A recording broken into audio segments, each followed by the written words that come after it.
Okay, sige. Proceed po ako. Sige, so sabi natin kanina, for the method of deduction, okay, so we have to choose kung itemized ba yan or optional standard deduction. And that particular option should be availed of during the first quarter of the year. So lagi siyang first quarter of the year. Okay? Then, aside doon sa method of deduction under the corporation, kinakailangan din natin i-determine kung tayo ba ay RCIT or MCIT. So sabi natin si MCIT is applicable on the fourth taxable year. So, so for purposes of MCIT computation, ito po yung diniscuss ko sa inyo kanina. Okay? So the fact na hindi pa tayo applicable for MCIT dito sa period na to, so technically, liable si korporasyon for the RCIT. Again, kung liable si korporasyon for the RCIT, mamimili tayo kung 25% ba or 20%. Kung in the event na tayo ay maging applicable na for MCIT at this period, assuming etong example ko, no, January 1, 2027 onwards, ang kinakailangan nating i-consider for the corporation income, for the corporate income tax would be RCIT or MCIT, whichever is higher.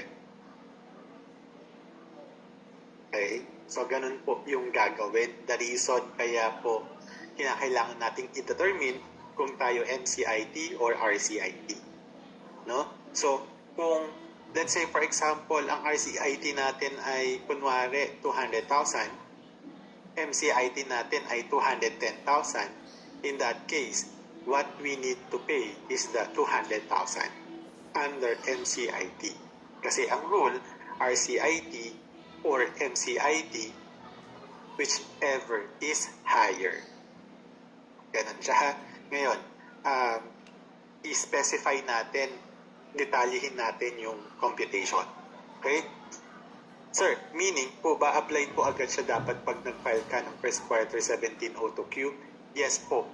Yung MCIT, kung ikaw ay applicable na ha, lagi pong kinoconsider, no? Kung assuming tayo ay applicable na for MCIT, lagi na pong kinoconsider on the quarterly level yung RCIT, MCIT, whichever is higher. Maklaro tayo dun ha. Sa system po kasi, if you'll notice, hard-encoded po kasi yung MCIT. Pag sinabi kong hard-encoded, hindi siya automatic. So, ang nangyayari po kasi sa mga taxpayer, no, on the quarterly level, hindi po pinipil-upan yung portion ng MCIT. Kaya, hindi nare-remind yung taxpayer na, ay wait lang, mas mataas pala si MCIT. So, I need to pay MCIT kaysa dun sa RCIT. So, ganun po yung nangyayari, no? So, dapat po, on the quarterly level pala, we have to compare na yung RCIT, MCIT, whichever is higher. Okay? Sige, igawan natin siya ng sample. Assuming meron tayong sales of 1 million, direct costs, assuming gawin nating 600,000. So, gross profit, magkano to? 400,000. Operating expenses, magkano to? Assuming nasa 100. Okay. Then, net income for the period, magkano to? 300,000. Assuming ito yung first year of operation. Okay? For purposes of MCIT, no, yung unang column, itatag ko na lang siya as first year of operation. Para on the fourth year, ganun na lang po para mas mabilis, no? So, for this particular transaction, yung assuming ang total assets natin ay kunwari lang, no? Kunwari lang for purposes of income tax rate. Ang total assets natin ay nasa 1 million lang. Okay? So, yung tax due natin under RCIT ay magkano? So, meaning ang taxable income natin, 300. Since ang ating total assets ay 1 million, taxable income below 5 million, so meaning ang RCIT rate natin, we have to use 20%. So, ganun lang po siya. So, laging titingnan po yung condition for the 20%. No? For the 20%. Ano yung condition na yon? Dapat daw ang total,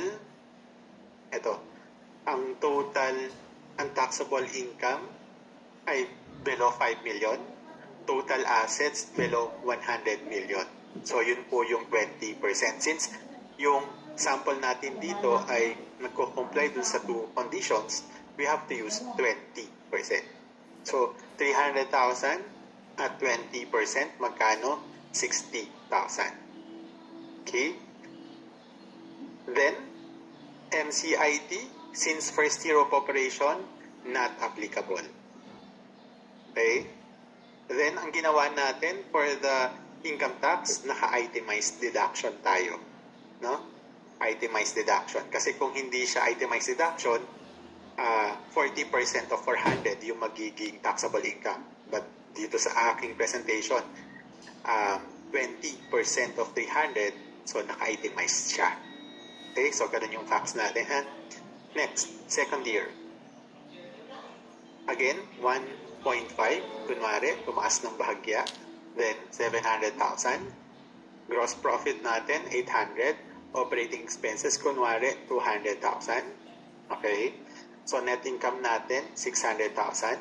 Again, RCIT natin ulit using the 20% rate dahil dun sa dalawang conditions, below 5 million, below 100 million. So, 600 at 20% is 120. MCIT, not applicable. For this particular second year, we have to pay, for the second year, we have to pay 120,000 tax due. Okay? Third year. Okay? 2 million. Direct cost of kunwari, nasa 1 million. Okay. So, gross profit of 1 million. Operating expenses of 500,000. Okay. Net income pa rin tayo, 500,000. Okay. 20% pa rin. Why? Kasi below 5 million taxable income, below 1 million pa rin yung total assets. Okay. So, we have to pay tax due amounting to 100,000. Okay, paano nakuha yung 100,000? 20% of 500,000. Okay, so lagi siyang ganun, no? Pagdating, again, MCIT, not applicable. Bakit not applicable? Kasi third year. Ang usapan natin for MCIT on the fourth taxable year. Okay? Fourth year, okay, assuming ang sales natin 2.5, direct cost, kunwari, nasa 2 million. Okay. Gross profit, 500. Operating expenses, kunwari, 600,000. Okay. Net income, this time net loss tayo. Okay. Yung general rule ko, na applicable din sa individual, pag lugi, walang buwis tayong pag-uusapan. Okay, that's the general rule. Diba ho, if you, natatandaan nyo po kanina, meron akong ganong statement. Pag lugi, wala tayong pag-uusapan na buwis. Okay? So, sa case natin, net loss tayo on the fourth year under RCIT, 0. Bakit 0? Kasi whether 25 or 20, net loss ka nga. So, wala kang buwis na babayaran under RCIT. Okay? Klaro tayo dun, ha?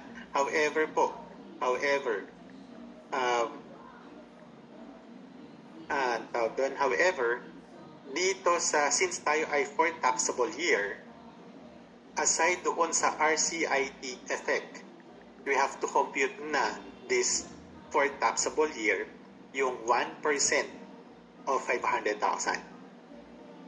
Okay? Again, ha, this 2023, magiging 2% na siya, ha? July 2023. No? For purposes lang po ng ating discussion, para lang mas simple, we will use 1%. Ha? Pero again, as a reminder lang po, this 2023, January to June, 1%. July 2023 onwards, babalik na siya to 2%. O, para tayo doon ha. Para lang po, simplihan lang natin yung computation kasi we are after the concept. No? So at this point, doon sa MCIT, 1% of 500, okay, which is 5,000, sabi natin, whichever is higher, RCIT 0, kasi ano nga yan, lugi, MCIT 5,000, whichever is higher, we have to pay BIR amounting to 5,000. So, ito yung exemption to the rule na dun sa statement ko na pag lugi, wala tayong luwis na babayaran. That particular statement, absolute yan sa individual taxpayer. Pero sa korporasyon, yung ganong statement may exception. Except kung ikaw ay MCIT applicable, okay? Kung ikaw ay MCIT applicable ka na sa MCIT at mas mataas yung MCIT, kahit logi ka, may buwis ka pa ring babayaran. Ang tawag doon, minimum corporate income tax. Okay? So, ganun po siya ha. Yan. So, in that case, babayaran natin si 5,000. Okay? Ngayon ang question. Sir, bakit po unfair po ata? Bakit tayo pinagbabayad ng buwis considering lugi naman po tayo? Parang hindi po tama na singilin tayo ng 1% of the gross profit to think na lugi naman. Okay? So, ganun siya ha. Ganun yung ating pinopost ko na question. Ngayon, for purposes of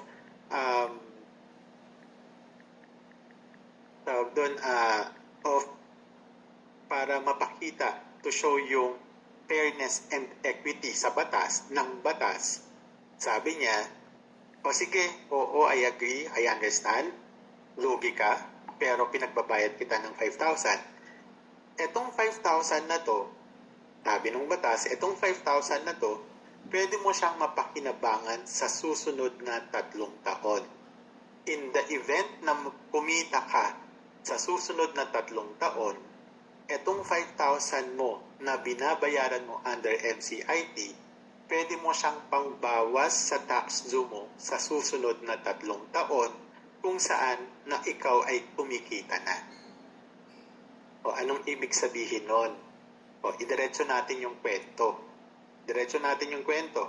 On the 5th year, okay, assuming 2.5 pa rin yung ating sales, assuming this time yung ating direct cost, kunwari nasa,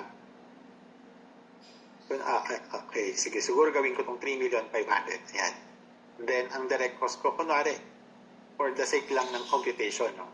So, 2.5, operating expenses, kunwari, nasa 800, kunwari lang naman, no? Ang ating net income on the 5th year ay 1.7. Okay? 1.7. Okay? At this point, doon sa 1.7 na to, lumalabas po, pwede ko na siyang computan ng RCIT. So, i-compare natin. Di ba ho? Assuming 20% pa rin. Bakit 20%? Kasi ang taxable income ko ay below 5 million. Ang total assets ko ay below 100 million. Laging ganun po yung condition sa if you are using 20%. Below 5 million na taxable income, below 100 million na total assets, if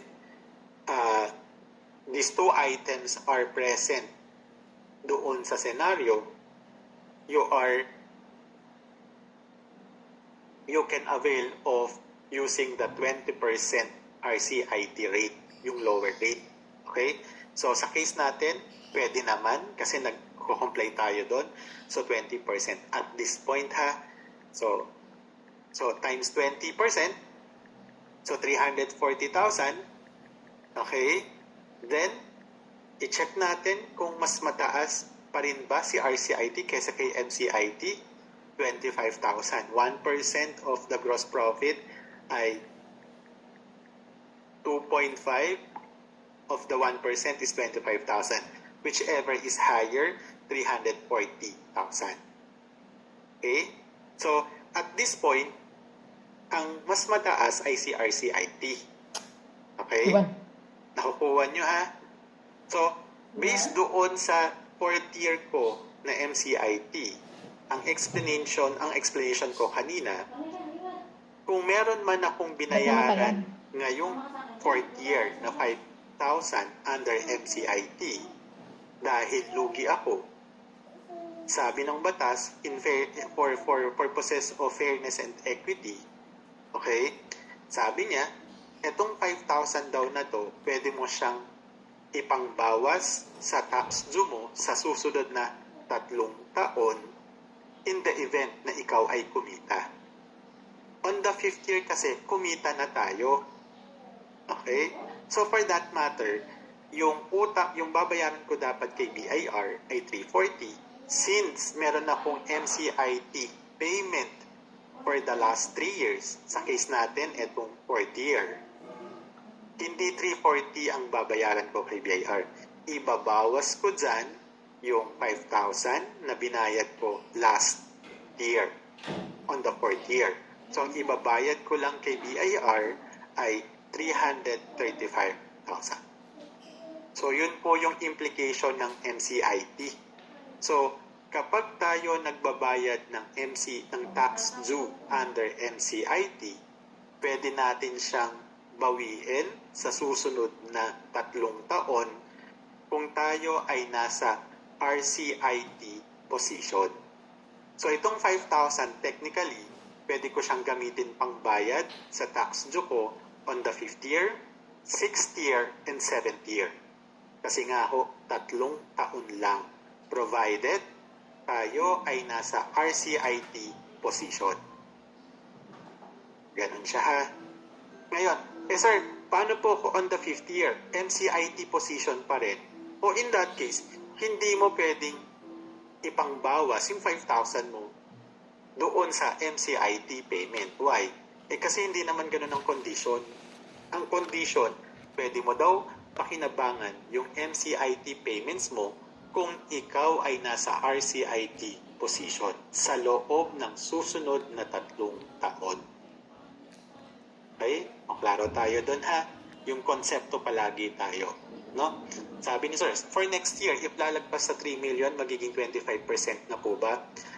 Yung po kasing RCIT rate na 25% at 20%, yung conditions po, no? Yung conditions ang palagi nating babantayan.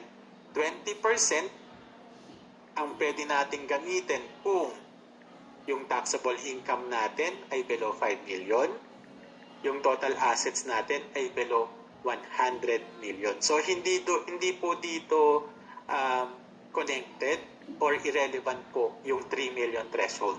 Ang 3 million threshold po ay relevant lang po siya for purposes of VAT threshold. Okay? But for RCIT na 25 or 20, generally po, you have to use 25% RCIT rate. Pero kung nako-comply mo yung dalawang condition na to, taxable income of below 5 million, total assets of below 100 million, or you can avail of using the 20% tax rate. Okay? And sabi, if lumagpas pa ng 5 million taxable income, pag yung taxable income niya ay more than 5 million na po, okay? Pero ang total assets niya, again, dapat to kasi all.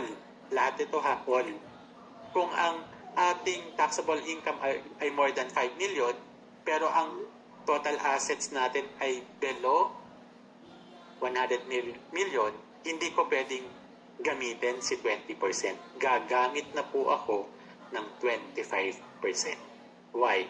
Kasi hindi ko po na-comply itong item number 1. Ang rule po kasi, if you are using 20%, dapat lahat daw ito na-satisfy. Okay, dapat daw po lahat na-satisfy. Okay? Yan.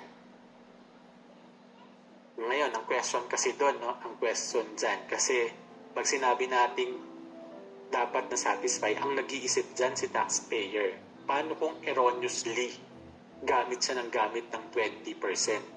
Dapat ay 25%. Okay?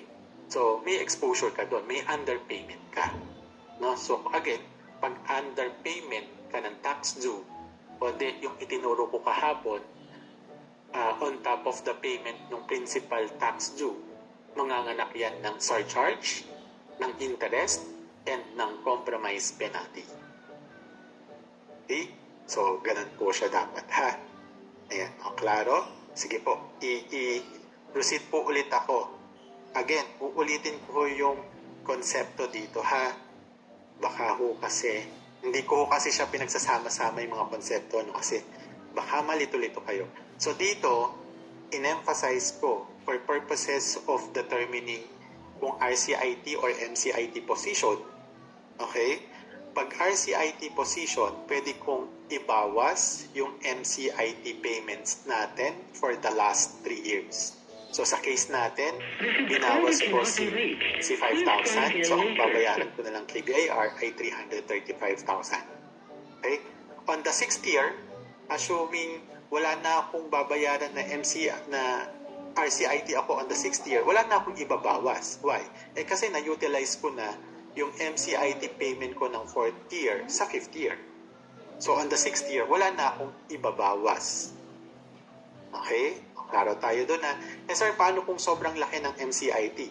Again, pwede mo siyang ibawas sa susunod na 3 taon.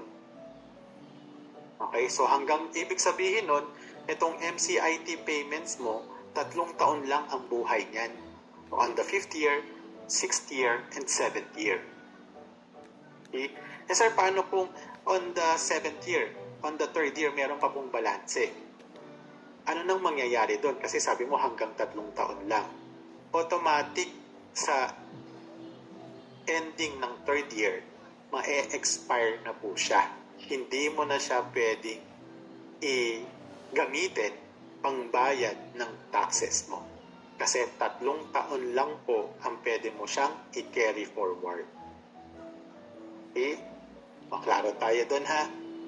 Next. Balik ako sa konsepto naman nito. Okay? So, on the 1st, 2nd, and 3rd, lagi akong kita. Okay? Lagi akong kita. Pag sinabi kong kita, lagi akong merong net income. On the 4th year, nalugi ako. Okay? So, dito po sa lugi, ang tawag po kasi dito sa 100,000, net loss po yan. Pagkita, ang tawag net income. Okay? So, doon sa statement ko po kanina, pagkita, meron tayong buwis na babayaran kasi tayo ay kumita. Pero kung tayo ay lugi, okay, wala tayong buwis na babayaran. Diba po? Ganun po yung statement ko. Ngayon, although wala tayong buwis na babayaran, yung lugi ko this year, okay, which is ito po yun, ito yun, yan. Pwede ko po siyang pakinabangan sa susunod na 3 taon. Okay? Ang tawag po doon ay net operating loss carry over. Net operating loss carry over o NOLCO. So, kung meron kang lugi on the 4th year, pwede mo siyang gawing deductible, gawing additional expenses sa susunod na 3 taon.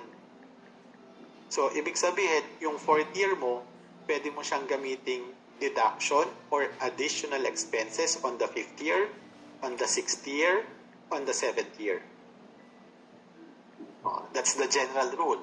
Diba ho? Katulad ng konsepto lang din ng MCIT. Pwede ko siyang pwede ko siyang ipangbawas dun sa tax due ko. Diba po si MCIT?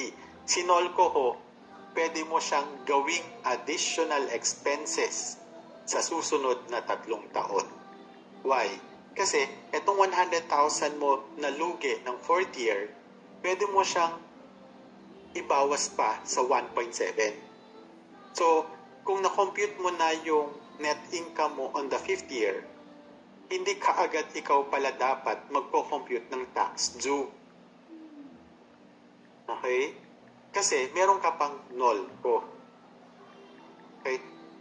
Sige, tama yung sabi ni Sir. Taxable income po ba is same as a net income? Sige po, ika-clarify natin, no? Sige.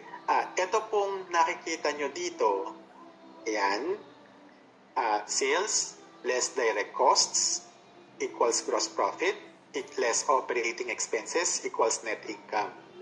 Sa financial terminology po, ang tawag kasi natin dito sa bottom line, net income. Okay? Pero when we are talking of taxation, etong tawag na to, yung net income, ang tawag po talaga dyan, for tax purposes, ang tawag po dyan ay taxable income. Okay? So, taxable income po. So, equal footing po si net income, kasi this is for financial reporting, at equal footing din si net income kay taxable income. Kasi si taxable income po, ginagamit yung ganong terminology when you are computing the income tax. Okay? So, ganun po siya ha.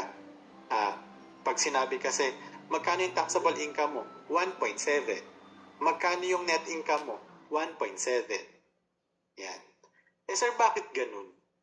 Bakit nyo pa kinakailangan baguhin yung pangalan? Pareho din naman palang parehong 1.7. But di mo na lang tawaging net income, whether yan ay for financial or for tax purposes. Okay? The reason po kaya yan nag-iiba, kasi dahil sa totoong buhay, nagkakaiba rin po kasi ang net income for financial reporting at iba rin po talaga ang taxable income for tax purposes.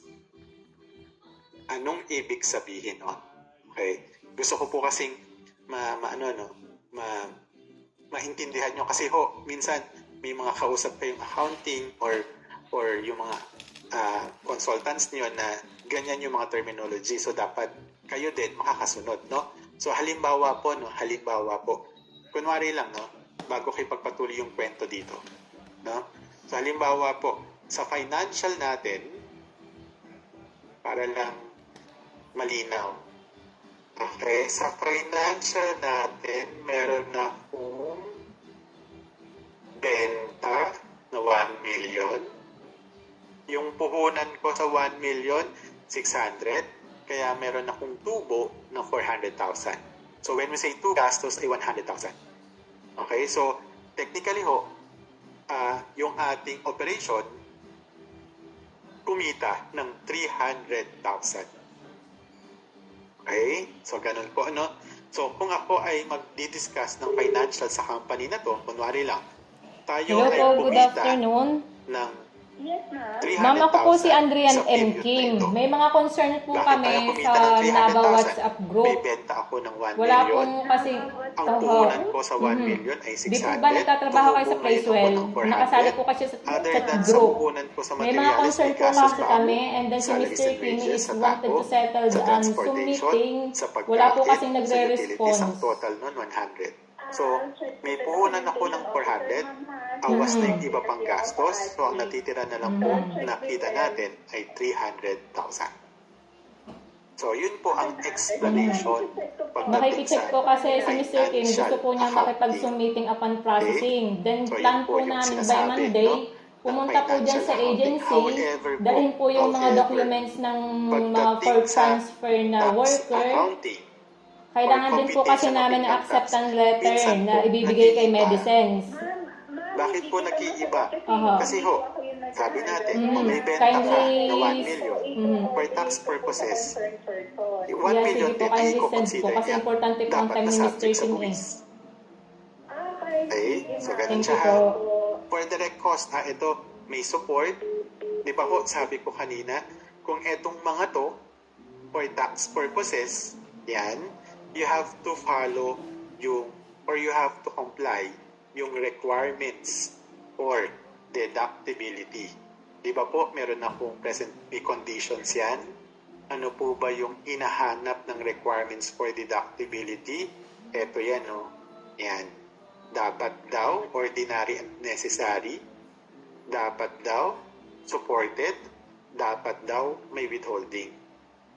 So, kung etong dalawang to, bago mo siya i-report for tax accounting as deduction or as deductible expense, dapat daw nagko-comply sa ganitong rule. Ang financial accounting po kasi, no, basta may support, considered siya as part ng transaction ng company. No, basta may support. Anong support? Bumili ka sa Divisoria ng office supplies. Ang binigay lang sa'yo, papel. Okay? Ang binigay lang sa'yo, papel. Bakit papel? Kasi nga hindi registered yung supplier namin. Kaya nga Divisoria No? So, for accounting, definitely, consider siya, kunwari office supplies, 100,000. Okay? So, lumalabas, assuming yung 600,000 yan ay na direct cost yan ay documented, no? Lumalabas yung 100,000. Kung for financial accounting expenses yan, bakit siya expenses? Kasi tama namang office supplies. Ang support mo nga lang, papel. Bakit? Kasi yung supplier natin hindi nga rehistrado kay BIR. So every time tayo ay bumibili sa kanya ng office supplies, ang binibigay lang sa atin yung sulat ng papel. Sold office supplies amounting to 100,000. Ganun lang po. No? Ganun siya. Kaso lang, so sa financial accounting, dapat i-report natin siya. May gastos tayong 100,000 na office supplies So ang tubo ko 400, ang gastos ko sa office supplies 100, so ang natitira na lang kung kita natin 300,000. O ganun po yung explanation ni financial accounting.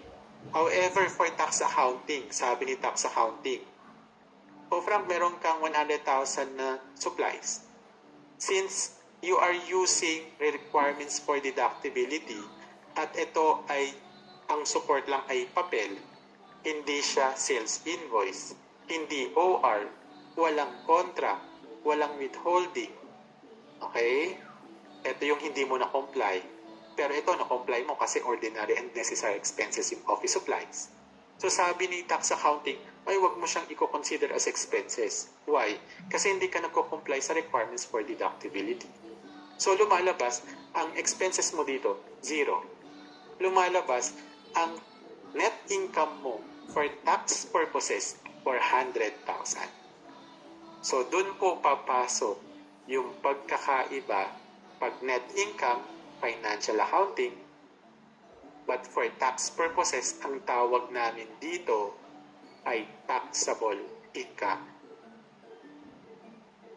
Klaro po tayo doon Ayan. So dapat alam natin. So lumalabas pala, for tax accounting, yung taxable income natin mas malaki. Why? Kasi hindi mo na-consider as deductible yung 100. Why? Kasi nga hindi po nag-comply dito sa requirements for deductibility. So dito po magbe-base yung ating RCIP. So ang RCIP natin, assuming 20%, you have to pay 80,000. Kung yan ay yung 100 ay may support, dapat bayad ka lang ng 60,000 Kaso lang, since wala, 80,000 ang babayaran mo. Okay? So, ganun po siya. Okay. Balik po ulit ako. Ano po ba yung sufficient evidence? Dito po, dapat yan contracts. Yung pong papel na lista-lista lang, hindi po yun considered valid or sufficient evidence. Dapat SI, OR, or contracts. Yan. Dapat contracts daw. Okay?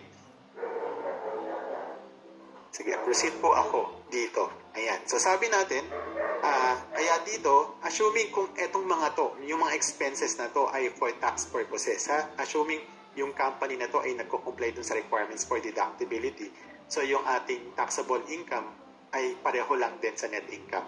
So assuming on the 5th year, okay, 5th year, okay,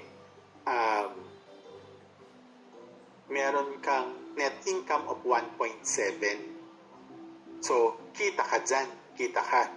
Since meron kang NOLCO, eto po yun, NOLCO, lugi for the last 3 years. Sabi natin, nung sa 4th year, pwede natin siyang maging expenses sa susunod na 3 taon. So, itong 100,000, pwede ko siyang i-utilize ngayong 5th year. Why? Kasi, allowed pa rin naman. Kasi yung NOLCO natin galing 4th year, pwede ko siyang ma-carry forward sa 5th year, 6th year, at 7th year. Kasi 3 taon. Okay? So sa case natin, since tayo ay kita at meron akong lugi, syempre hindi naman tayo papayag na hindi i-maximize o hindi kumuha ng benefit dito sa NOLCO. No? So ang lumalabas po talaga na taxable income natin ay hindi yung 1.7 kundi 1.6. Okay? So, in that case, dito sa 1.6, doon pa lang tayo magpo-compute ng RCIT. Okay? So, babaguhin ko po ulit yung premise natin kanina. Ayan. So, 320 po dapat yung ating RCIT after the net operating loss carryover. So, since may MCIT ako for the last 3 years, ibabawas ko sa 320 yung 5,000, kaya 315,000 na lang po ang aking babayaran ngayon. Pag i-check din kasi natin, no, ang MCIT natin on the 5th year at 1%, 25,000. So, mas malaki pa rin naman si RCIT. No? So, ganun siya. Ha? Ayan. So, ang tawag po dyan, net operating loss carryover.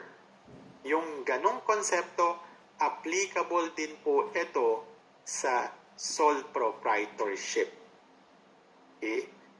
Same concept is also applicable kay sole proprietorship. Pwede mo siyang ma-carry forward sa loob ng 3 taon kung ikaw ay kumita na. Okay? Exempt. So may exemption po, no? May exemption. Yung exemption na to is applicable lang for corporation. Sabi ko, generally, 3 years mo siya pwedeng i-carry forward yung NOLCO. Okay? May exemption po sa NOLCO.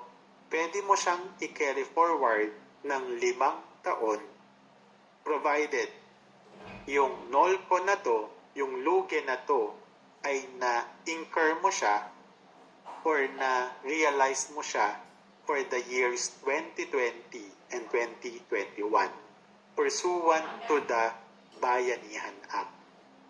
So, base doon sa special law, yung NOLCO daw galing sa 2020 and 2021 for specific po yung batas.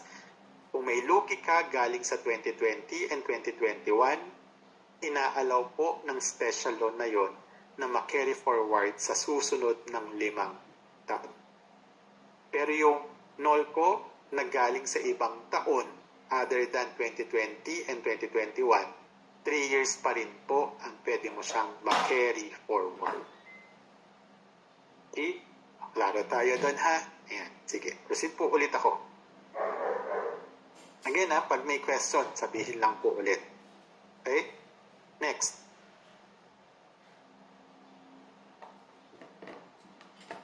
Okay.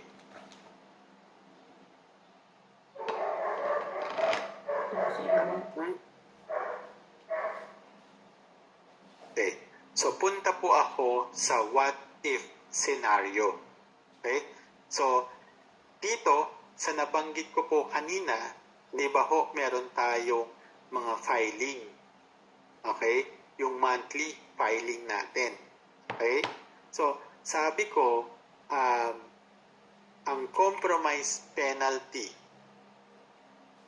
for the non-filing under RMO 7-2015 ay 1,000 per return per month. Pero kung yung tax due ay hindi mo nabayaran, in that case, magko-fall sila sa non-payment. Okay? The non-payment, kung ang issue ay non-payment, magkakaroon siya ng additional penalties. Ano yung additional penalties? Surcharge, 25%, one-time big time yon. Interest, 12%, okay, per annum, and compromise penalty pursuant to RMO 7-2015. Ay, so, pag non-payment, medyo madaming additional. No? Halimbawa ho, as mentioned po, I think na example ko po ito kanina, kung hindi ka nakapagbayad ng isang return, assuming 1601C, hindi mo nabayaran yung 100,000 na late or nalimutan. Okay, for purposes of easy computation, no, kunwari, nalimutan mo siya, nabayaran, naalala mo lang siya after 1 year. Kunwari, ganun lang. So, kung itong 100,000 na to, hindi, ito ay for the period, kunwari, ng May 2022, ngayon mo lang siya naalala after a year. Okay? So, in that case, automatic, magkakaroon siya ng surcharge. Magkano? 25%. Interest. Since 1 year ang sinabi ko, so at 12%, kasi per annum po kasi siya, plus compromise penalty. Yung compromise penalty, depende po yan kung magkano yung tax due. No? Assuming ito ay compensation, depende po yan, may bracket po kasi siya. Yung bracket niya, minimum of 1,000, maximum of 25,000. Kunwari, nasa 30,000 bracket siya. So, lumalabas po, yung 100,000 na hindi mo nabayaran, tatlo siya na i-add. So, ang total na babayaran mo ay 167,000. Okay? So, technically ho, ang increment niyan ay 67,000. So, 67,000 divide ko by that 67% increase for the non-payment. So, yun po yung magiging effect kung ikaw ay hindi nakapagbayad. Ang medyo malaki kasi dyan, etong portion na to, si surcharge, one-time, big time na, 25%. Okay? Ngayon, again, another what if. Sir, yung scenario ko po, etong 2021, nagsarado po kami. Pag sinabi ko pong nagsarado, naghinto lang po kami ng operation kasi nga po lockdown. So, ang decision po ng may-ari from January 1 to December 31, 2021, wala po kaming operation. Okay? Wala pong tao, walang operation, wala pong galaw. Kasi nga ho, sarado. Sir, doon po ba sa period na yon dapat magpa-file pa rin po ng mga returns kahit no operation? The answer is yes, magpa-file ka pa rin. Why? Kasi nga ho, included siya sa COR mo, and once included sa COR mo, obligation yon to file for whatever status or for whatever scenario ng inyong operation, whether stop operation ba yan or temporarily closed, no? So, dapat may filing pa rin. So, kumputan natin. Halimbawa, 1601C, nasa COR mo, hindi ka nag-file from January to December. So, that's 12 returns at 1,000 per return. So, ang total nun, 12,000. Same din kay 0619E at saka 1601EQ. That's technically 12 returns yan. Okay? 12,000. Okay? Since we are talking of 2021, andun pa si 2550M at andun din si 2550Q. So technically, in a year, 12 returns diyan sa 12,000. Okay? Then, 1702Q, quarterly, so that's 4 returns at 1,000 per return, 4,000. Okay? 1604C, 1 return at 1,000, so that's 1,000. 1604E, 1 return at 1,000 per return, 1,000. Okay? 1701, that's the annual income tax return for individual. 1702, annual income tax return for corporation. Ay, asan na? Ay, sorry. 1701 or 1702. Ayan. So, that's 1 return. Ayan siya. So, lumalabas ang total po na hindi natin nabayaran, ang hindi natin na-file sa buong taon ng 2021 dahil ikaw ay temporarily closed, 43,000. So, dyan po mag-a-apply yung 1,000 per return per month. However, kung ganito po ang scenario for the non-filing, tandaan natin ha, non-filing to ha, 0 filing lang yan, it's just that hindi ka lang nakapag-submit, kaya nag-incur siya ng 1,000 per return per month. Sabi po ng tax code, kung ganito po ang scenario mo, 0 filing, hindi ka lang nakapag-submit online. Okay? Ang i-charge or ang i-impose pa rin sa inyo ng BIR should be maximum of 25,000 per year. Yan. Sa lahat na yon ng returns. So, hindi dapat po kayo i-charge ng 43,000. Dapat ang penalty imposable pa rin ay maximum of 25,000. So, kung meron kang 4 na taon na hindi nag-file at 0 filing, hindi ho 43,000 times 4, hindi ho 25,000 maximum times 4. Okay? O, klaro po tayo doon ha. So, ito, yung konsepto na yan ay applicable for non-filing.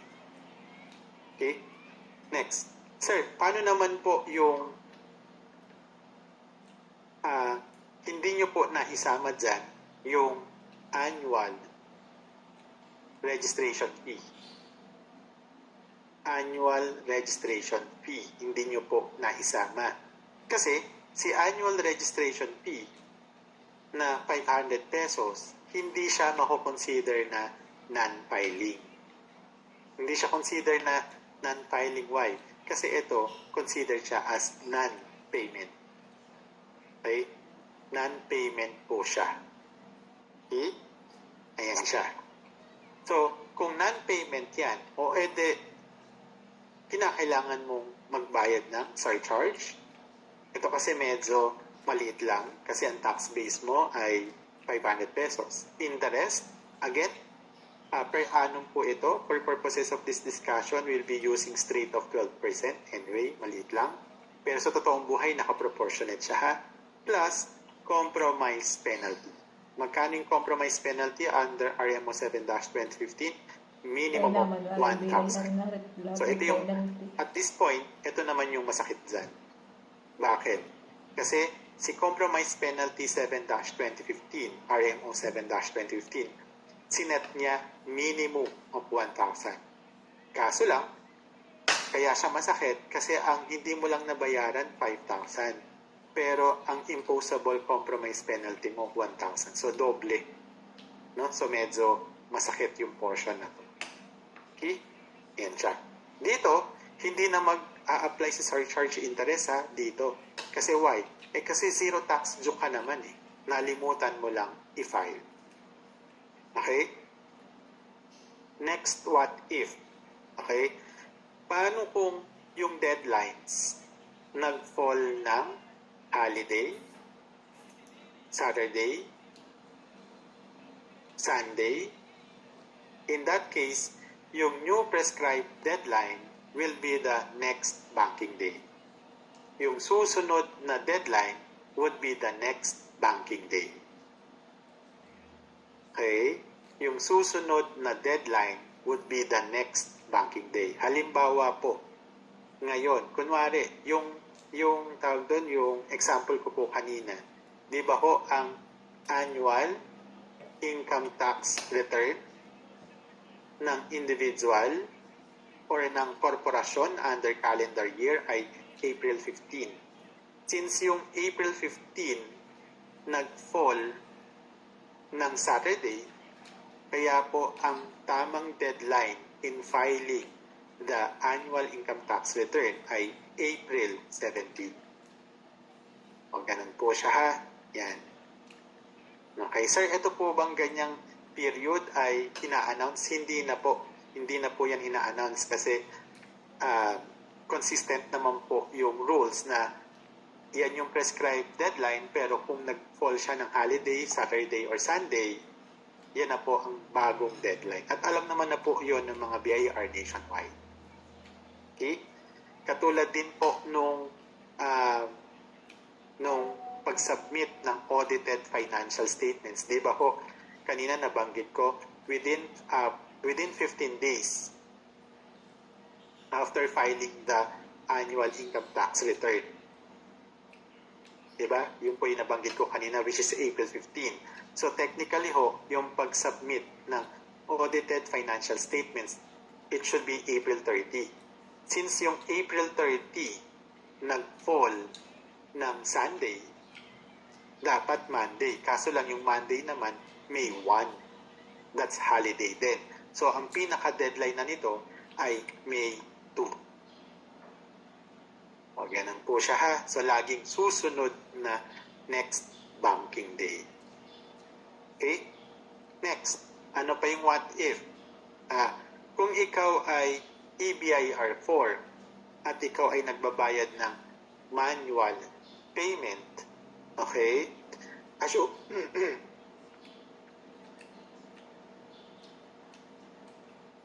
Assuming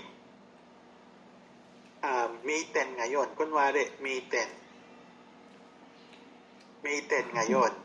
At ngayon ay, kunwari, Friday. May 10 ngayon, Friday. No? Nagbabayad ka kay BPI. At ang binabayad mo, cheque. Okay? Ang cut-off ng BPI, kunwari, nasa 1:30 p.m. Okay? Kinakailangan mo nang tumakbo sa BIR, sa BPI na pagbabayaran mo ng cheque. Di ba ho? Pag ikaw kasi nagbabayad ng tax due, dapat bangko yan. At yung bangko na yon tumatanggap ng RDO mo. Otherwise, out of district kasi siya. Okay? Ang cut-off ng BPI ay 1:30. Okay? Ang oras na po kasi ngayon ay 1:56. Ngayon po ang deadline. May 10. Kunwari, May 10 ngayon. So, kung cheque ang ibinayad mo at beyond the cut-off na siya, okay, at yung check amount na babayaran mo na tax due, kunwari lang, ay nasa 500,000, okay, since ito pong 500,000 check for payment to 1601C, ay beyond the cut-off, tatatakan po yung cheque nyo ng late for clearing na. Kasi beyond the cut-off period. Usually nga ho, ang bangko hindi na tumatanggap ng late for clearing. Pag sinabi nyo, di bumalik na lang po kayo bukas during the cut-off, before the cut-off na lang po kayo pumunta. Okay? So assuming, sabi niya, clearing na to ha, late for clearing na to. So, lumalabas po yung binayad nyo na 500,000 kay BIR ngayong May 10, considered na siya as late payment. Okay, considered na siya as late payment kasi it was presented beyond the cut-off period. So, ang effect nun, kung ito na 500 ay considered late payment, o alam mo na yung implication, it will, ang effect nun, it will result to an additional payment of surcharge, interest, and compromise penalty. itong interest and compromise penalty or yung interest, medyo hindi ka pa masasaktan dyan kasi a matter of minutes lang eh. Ang medyo masakit dyan ay si surcharge at si compromise penalty kasi hindi siya proportionate. One time, big time kasi sila.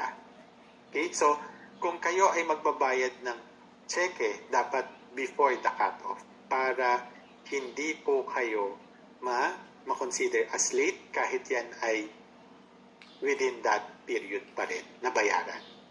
Okay? Next. Sir, ano naman po ang remedy dito? So, ibig sabihin, kung cheque pala, you have to consider yung cut-off period? Yes. Pero, sir, paano naman po pag cash? Do we need to consider yung cut-off period? Hindi po. Yung cash payment for the tax due, so long as open yung bangko, yun yung pwede mo pa rin transact yung cash payment mo. So, hindi ka doon late. Tayo doon na. So, merong cheque at merong cash payment. So, pag cash payment, walang cut-off period provided hindi ganun ka-significant yung binabayad mo sa bangko. Assuming 500,000, may mga bangko po kasi na hindi pumapayag ng 500,000. So, talagang i-require ka nila na cheque. No? Pero kung 20,000, 3,000 na cash, so, tinatanggap, so, hindi yon late kasi pag cash, walang cut-off period. Okay? Next. Again, as mentioned ko po kanina, yung EFPS, Electronic Filing and Payment System, dapat ang filing and payment method mo, dapat yan ay electronically. So, hindi pwedeng mag-manual payment, hindi rin pwedeng mag-manual filing. Okay?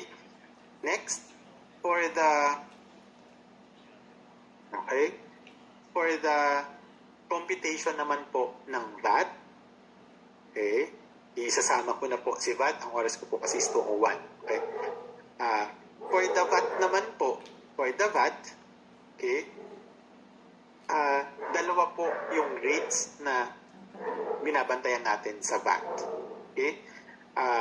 Meron tayong tinatawag na yung alam natin na 12% at meron din tayong tinatawag na 0%.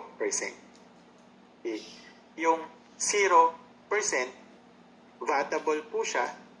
It's just that kaya siya 0%, meron kasi tayong tinatawag na automatic zero rating at saka effectively zero rating. Okay? Yung automatic zero rating, kapag meron po kayong collection abroad, okay, so meaning export, sale of goods or services, then nakokolekta mo siya through telegraphic transfer, so meaning in accordance with the BSP rules and regulation. Okay, then it should be outside the country or outside the Philippines, and it should be in foreign currency. Ayan. Kapag po ganyan yung scenario nyo, hindi po kayo magcha-charge ng 12% sa kliyente nyo. Why? Kasi abroad po yun. Export, sale of goods or services. Meaning, halimbawa po, ako po ay nagbebenta ng laptop sa US. So, yung pag-export ko ng laptop, hindi po ako magpapasa ng 12% dun sa aking US client. Why? Kasi una, wala po akong jurisdiction dun sa US client ko. Iba po yung US taxation sa Philippine taxation. So, yung ibabato kong 12%, hindi niya po alam. Iba po ang tawag sa kanila doon at iba po rin po ang rate. So, sabi ng batas, sa VAT, pag ganyan ang senaryo mo, huwag kang magpasa ng 12%. 0% ka. Okay? Kasi yun ay automatic zero rating. Okay? So, dito po, dapat lahat yan nako-comply. All. Bakit all dapat nako-comply? Kasi you're supposed to be liable to pay for the 12% since zero rated nag-reduce yung liability mo, yung obligation mo, again, dapat merong conditions. Dapat lahat nako-comply. So pag sinabi nating lahat nako-comply, ibibill mo siya in foreign currency, makokolekta mo siya in foreign currency, yung source ng collection mo dapat outside the Philippines. Tapos, it is in relation to the export of goods or services. Pag lahat yon na-comply mo, 0%, wala kang 12% na babayaran. Okay? Mamaya ho, i-discuss ko kung saan mo siya i-report sa VAT return. Okay? Eh sir, paano yan? Nabill ko po siya in US dollars, $100,000. Yun po yung foreign currency ha, $100,000. Pero, nakolekta ko po siya in peso na. Paano po yun? O in that case, hindi yun considered zero rating. Kasi ang requirement dito, ang requirement, nabill mo siya in foreign currency, nakolekta mo siya in foreign currency rin. So kung nabill mo siya in foreign currency, 100,000 na nakolekta mo siya in Philippine peso, 500,000. Kunwari, yung Philippine peso equivalent niya, hindi na magpo-fall yun sa zero rating. Kasi hindi mo na siya na-receive in foreign currency. In that case, masasubject yon sa 12%. So, ibig sabihin nun, sir, ipapasa ko, hindi. Ikaw ang mismong magkakarga ng 12%. Hindi mo siya pwedeng ipasa sa kliyente mo sa US. Ikaw mismo as seller ang tawag doon ang magkakarga ng 12%. Why? Kasi hindi mo na-comply yung lahat ng requirements. Para tayo doon ha. Sir, ano naman po yung 12%? Pag ikaw nagbebenta locally ng goods or services, dapat magpasa ka ng 12%. Ganun po siya ha. Pag ikaw nagbebenta ng goods or services locally dito sa Philippines, every time merong kang benta, dapat merong plus 12%. Okay? So, yun po yung plus 12%. Ano naman po yung effectively zero rating? 0% din po yan. Ito, kapag ang kliyente mo ay PEZA, halimbawa si PEZA ay Registered Business Enterprise, kunwari lang, meron kaming kliyente Registered Business Enterprise, PEZA siya, ang kanyang registered activity ay mag-produce ng technological equipment. Kunwari ganun lang, no? Technological equipment. Binebentahan ko siya ng materyales. So sabi doon, kung yung object na binebenta ko sa kanya ay covered ng registered activity ng kliyente ko na technological yung registered activity ay technological equipment, hindi ako magpapasa ng 12% sa kliyente ko na PEZA. Kasi yung object na pagbebenta ko sa kanya ay considered pasok dun sa registered activity ng PEZA company. Ganun po yung rule ngayon ha. Dati ho kasi iba. Ngayon, nagbago na po. Dapat daw po related sa registered activity. Sir, paano yan? Kayo po accounting firm, may kliyente kayong PEZA. At yung PEZA na yon, PEZA company na yon, ang registered activity nila ay technological equipment, to produce technological equipment. Nagpapa-audit po sa inyo. Yung bang audit services ay papatungan nyo ng 12% or considered siya as zero rating? Sabi ng PESA, sabi ng BIR, kinalarify na to etong 2023. Yung accounting services, yung HR services, yung human resource services, yung financial services, doon sa mga PESA na hindi naman related sa kanilang registered activity, hindi yun covered ng zero rating. So kami po as accounting firm, yung audit services namin since hindi ito related sa registered activity ng PEZA company, magpapasa pa rin kami sa kanila ng 12%. Okay? So, ganun po yung rule ngayon. No? Sir, paano yan? Since kliyente mo nga, mabait ka, so hindi ka nagpasa ng 12%. Sino po ang mape-penalty? Kami po. Why? Kami ang hahabulin ni BIR. Kasi sabihin nila, Frank, bakit mo itong ginawang zero-rated? Liable ka to pay for the 12%. Una, yung audit services mo, hindi siya related sa registered activity ng kliyente mo na PEZA. So, dapat liable ka to pay for the 12%. So, ako ang ipe-penalty. No? So, kaya kinlarify po. No? So, ang pwede lang pong mag-claim ng zero-rated kung ang kliyente mo ay PEZA or BOI or SBMA, kung yung produkto or yung services mo na binebenta sa kanila ay related dun sa registered activity, pasok po yon sa zero rating, effectively zero rating. Pero kung hindi ho, hindi po yun papasok. So in that case, you have to charge plus 12%. Okay? So ganun po siya ha. Kung ikaw ay non-VAT, 1% po siya ang kanyang rate.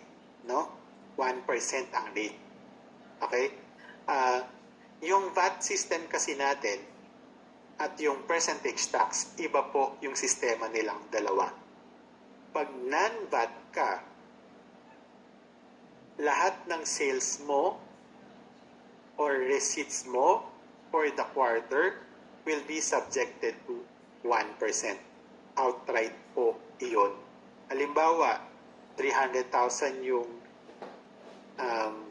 yung inyong sales or receipts for the quarter, o straightforward po ang computation, 300,000 times 1%. So 3,000 percentage tax should be remitted to the BIR.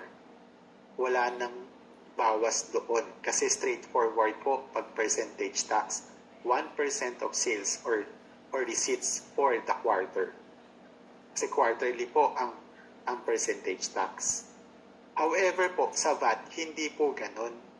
May sistema po sa VAT. Halimbawa, okay?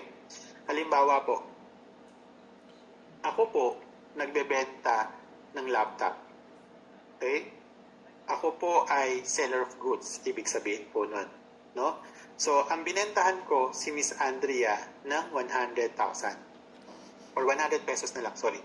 100 pesos. Since ako ay VAT registered, so, as a rule, lahat ng benta ko dapat may plus 12%. So, sisinglin ko si Miss Andrea ng 112 pesos. Okay? Kasi ganun yung rule. Pwede ko bang hindi ako magpasa ng VAT kay Miss Andrea? Hindi ko. Dapat nagpapasa. Kasi ako ay isang VAT registered. Sir, paano yan? Kung ikaw ay non-VAT, so hindi ka magpapasa ng VAT? Hindi po. Ang nagpapasa lang po ng 12% ay yung mga VAT registered taxpayer. Yung mga non-VAT po, hindi po pinapasa. No? Hindi po pinapasa. Magkaiba po kasi siya. Ang VAT pinapasa, ang non-VAT hindi pinapasa. Since ang VAT ay ipinapasa, kaya po ang tawag sa VAT ay indirect tax. Okay? Bakit?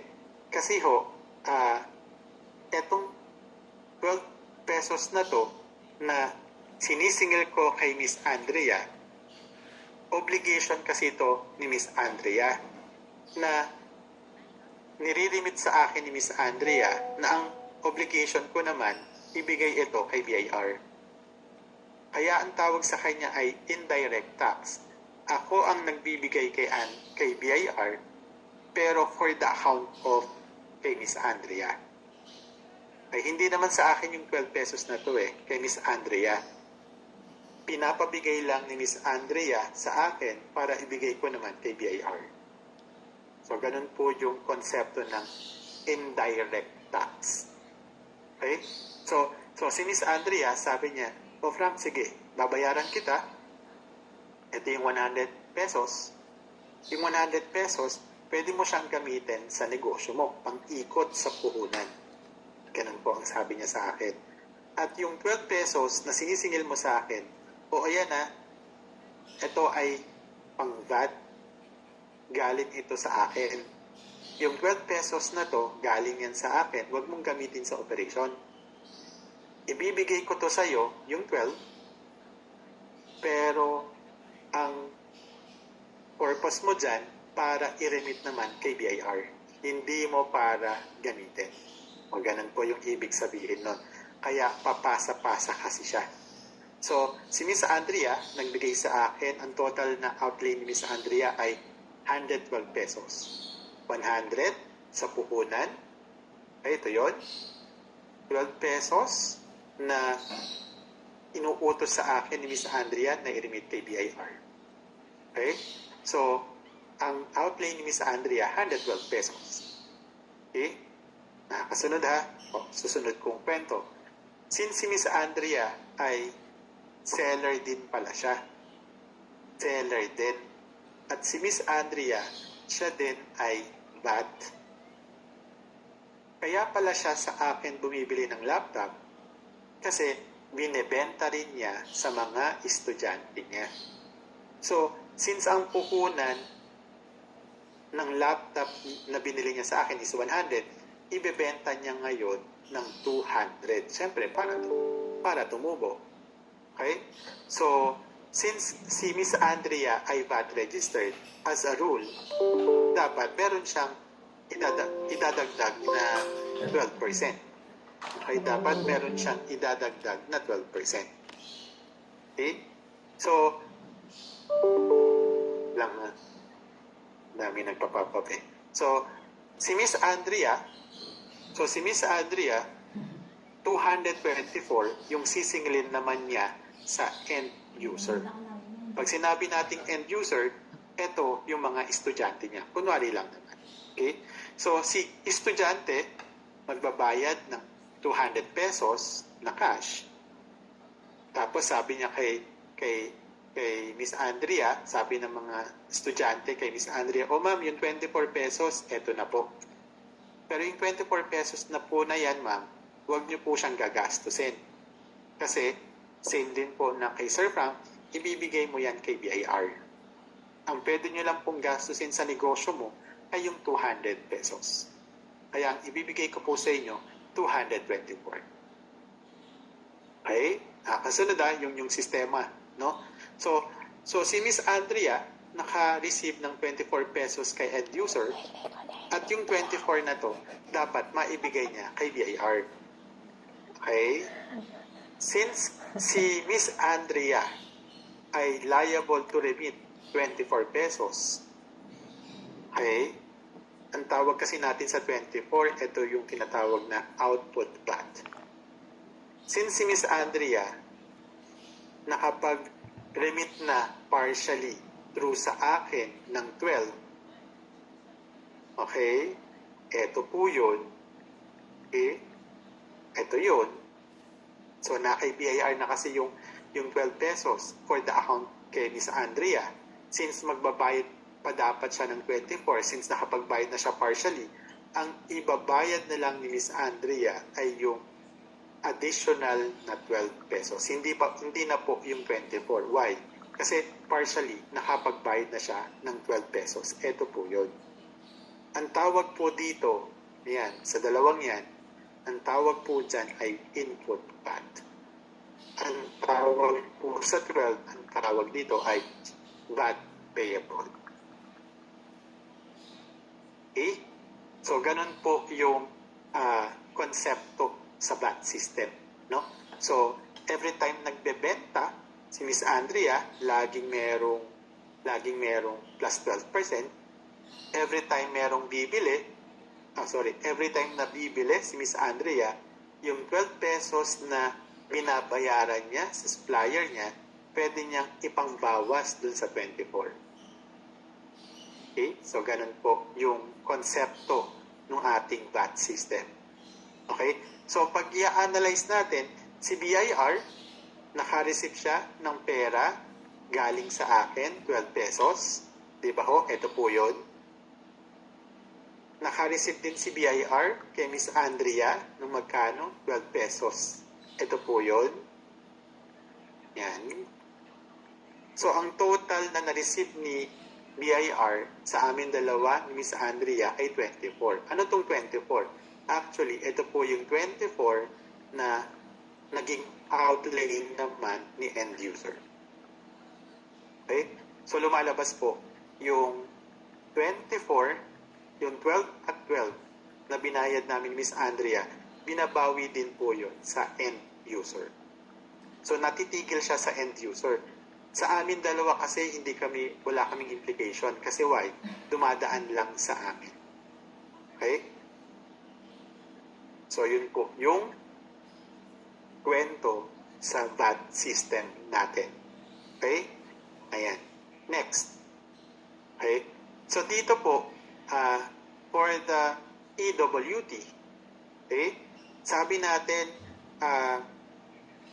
may mga transactions that should be subjected to VAT. Okay? May mga transactions that should be subjected to VAT. Ang palagi ko pong ine-example dito ay yung rental. Halimbawa po, at this point, si Miss Andrea, siya yung lessor. Ang usapan namin, ang monthly rent namin ay 100,000. Kung si Miss Andrea as lessor ay VAT registered as a rule, so si Miss Andrea magpapasa rin ng 12%. So, 12,000. Ang babayaran ko kay Miss Andrea dapat ay 112. Okay? Since kinakailangan kong mag-deduct ng EWT, bakit kinakailangan ko ako po yung lessee? Kasi obligation ko po yun to deduct 5% for the rental. Eh sir, paano po kung hindi kayo nag-deduct? Ibinigay mo lahat yung 112 kay Miss Andrea. Pwede mo bang idahilan kay BIR na, huwag niyo akong habulin. Ang habulin niyo si Miss Andrea kasi binigay ko po lahat yung 112 pesos. Pwede ba yun? Hindi po. The fact na ito ay obligation natin, tayo as lessee, tayo as withholding agent as a whole, hindi natin pwedeng sabihin na hindi tayo nag-deduct kasi ayaw ni lessor, hindi tayo nag-deduct kasi ayaw ng supplier, hindi tayo nag-deduct kasi hindi ko alam. So, at huwag nyo kaming habulin, huwag nyo kaming bigyan ng penalty kasi yung lessor, yung suppliers, yung customers, yung suppliers po namin, na-receive naman nila ng kumpleto yung pera. Bakit hindi na lang po sila ang tanongin nyo? Pwede ba yun? Hindi po. The fact na ito ay obligation ng withholding agent, we should be the one deducting this expanded withholding tax. And the same should be remitted to the BIR. So in that case, kung 112,000 yung babayaran ko kay Miss Andrea, pag rental po, you have to deduct 5%. So, yung 5% na yan, anong base? 5% of the cost excluding VAT. Okay? So, 5% siya nito. Hindi siya 5% of 112 ha. Hindi siya 5% of 112. Ang EWT should always be excluding VAT. Lagi siyang exclusive of VAT. Hindi kasama ang VAT. So, 5% of 100 is 5,000. So, ang babayaran ko lang po kay Miss Andrea as lessor ay 107,000 cash or check. And the 5,000 should be remitted to the BIR using Form 0619E or 1601EQ. So, ganun po siya ha. Yan. Ngayon, again, as a reminder lang po. So, ibig sabihin po pala, pag rental, automatic tayo as withholding agent, we have to deduct 5%. Yes po. Rental ng ano? Rental ng properties, commercial space. Rental ng chairs. Rental ng laptop. Rental ng equipment. Rental ng transportation. Rental ng tarpaulin. Rental ng printer. Rental ng projector. Basta ho rental ang nature ng transaction, you have to deduct 5%. Okay? So, ganun po siya ha. Ngayon, ano-ano po yung mga transaction that should be included sa EWT? Ito po, ipapakita ko po.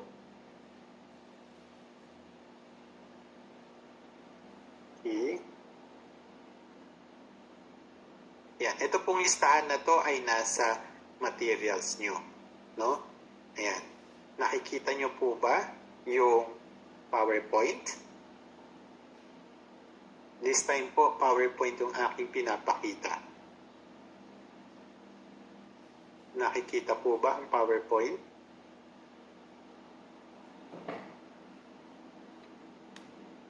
Yes. Okay, sige. Proceed po ako kung lahat ay nakikita na. So, dito po, again, when we are talking of withholding tax, okay, what we are after is the nature of the transaction. Kapag na-encounter yung ganitong transaction, may withholding na po. No? So, number 1, professional fees. So, any payment nyo sa professional fees, subjected yan to 5 or 10% kung individual, 10 or 15% kung corporation. Sino tong mga professionals na to? Kung yung mga external accountant nyo ay individual accountant, o may withholding yun, ito yun, 5 or 10%.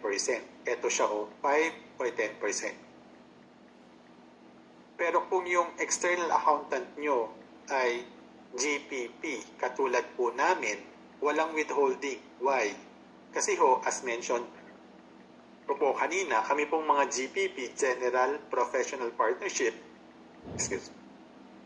ay exempted sa income tax. So, yung ibibigay nyo po sa amin na 2307, useless po yan on our part. Kasi kami po ay exempted.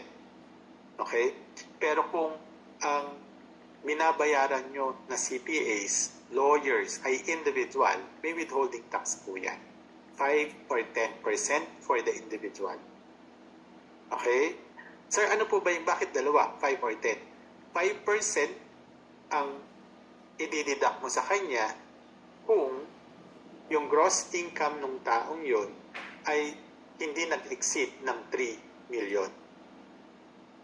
10% kung yung gross income ng professionals na yon ay more than 3 million. Paano ko po malalaman? Supposed to be, etong mga professionals na to, dapat nagbibigay sila sa inyo ng affidavit, sworn declaration, saying na yung kanilang gross income ay less than 3 million or yung gross income nila ay more than 3 million. For that particular document, you will now determine if you will deduct 5 or if you will deduct 10%.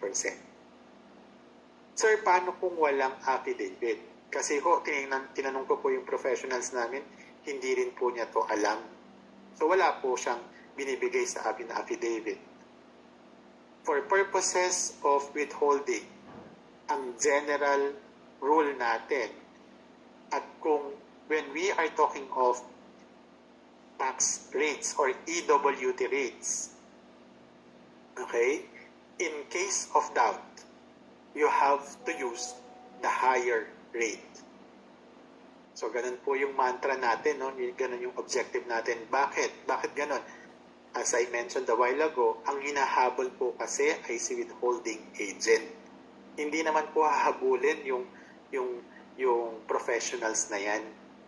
Ang hinahabol po ay si withholding agent. Okay? So, if you are parang